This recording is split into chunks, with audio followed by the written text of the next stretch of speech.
Dunque, cercando di comprendere un po' la situazione siriana di oggi, bisogna un momento vedere che in Siria hanno vissuto per secoli musulmani, sciiti e sunniti e drusi, cristiani di tutte le componenti orientali, bizantini, siriaci, maroniti, armeni e ebrei anche. E allora, purtroppo la comunità ebraica è stata la prima, diciamo, a essersi polarizzata nello Stato di Israele, con i quali siamo in guerra per motivi territoriali ed ideologici. Ma c'è una situazione che tende a polarizzare. Il Libano è uno Stato costituito da confessioni, quindi una specie di cantoni confessionali, e di qua abbiamo l'Iraq, che è già cantonizzato tra sciiti, sunniti e curdi.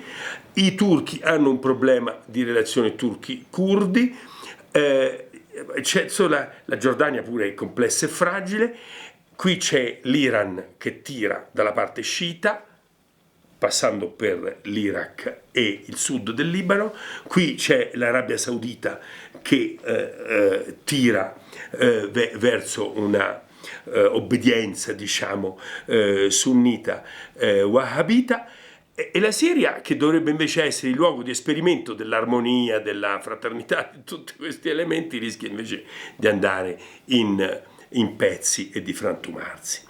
Allora, qui abbiamo un gruppo dirigente che si è abituato, che questo Stato gli appartiene, questo è il nostro spazio di potere.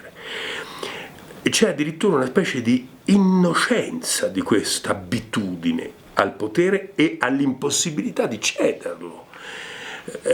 Perché si va dove? Chi ci accoglie? Qual è l'alternativa? Chi ci offre un'alternativa? Quindi alla fine l'abbarbicarsi al potere diventa l'unica capacità fisiologica di questo gruppo.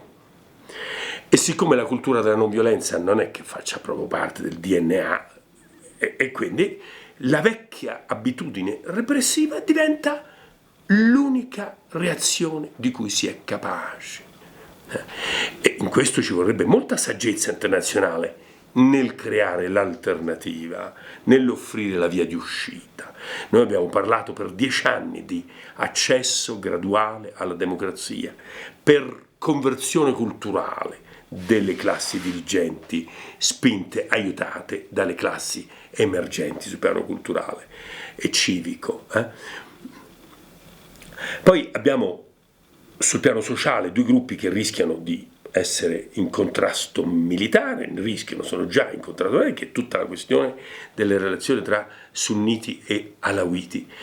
Quindi noi rischiamo che si formi una stotarello, tra l'altro invivibile sul piano economico, tra il mare e l'Oronte, il Libano e la Turchia. Uno Stato alawita che non so se può reggere. E questa Siria sarebbe caratterizzata sul piano identitario come una Siria sunnita, e quindi che tenderebbe a provocare lo stesso sfaldamento all'interno dell'Iraq e del Libano. Quindi sarebbe veramente un quadro geopolitico disastroso per tutta la regione. Qualcuno dice che è il progetto sionista perché lo Stato di Israele, che rivendica la propria particolarità di Stato ebraico, proprio come una rivendicazione di identità, sarebbe interessato ad avere tutta una regione in cui le carte sono state ridistribuite sul piano delle identità. Io penso che vada criticato proprio teoricamente questa idea delle appartenenze identitarie, comunitarie, univoche, e vada portato all'idea dinamica delle identità dialogali, non delle identità conflittuali, delle identità complesse. Oggi sono un tifoso di calcio, domani sono un chierichetto, dopodomani sono uno scolaro, dopodomani ancora sono in gita sulle montagne. Tutto questo è mia identità, forma diversi gruppi e diverse appartenenze.